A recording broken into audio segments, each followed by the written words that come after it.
সাব্বির রহমানকে ঢাকা ক্যাপিটালসের দলে না নেওয়াতে সোশ্যাল মিডিয়া জুড়ে সমালোচনা ঝড়। কেউ কেউ বলছেন ঢাকাকে বয়কট করবে, আবার অনেকেই ঢাকার টিম ম্যানেজমেন্টের ওপরে অনেকটাই রেগে বসেছেন। এক কথায় অনেকটাই জোর করেই রংপুর রাইডার্সের বিপক্ষে মাঠে নামানো হয় সাব্বির রহমানকে।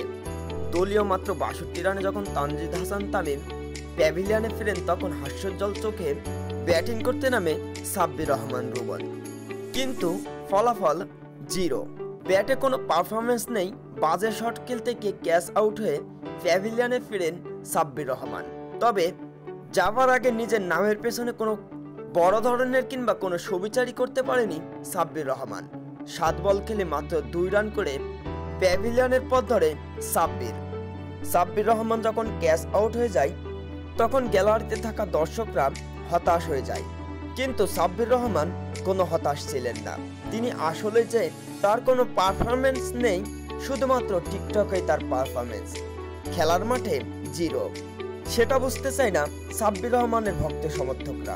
শুধু একটাই কথা, সাব্বিরকে কেন দলে নেওয়া হয় না।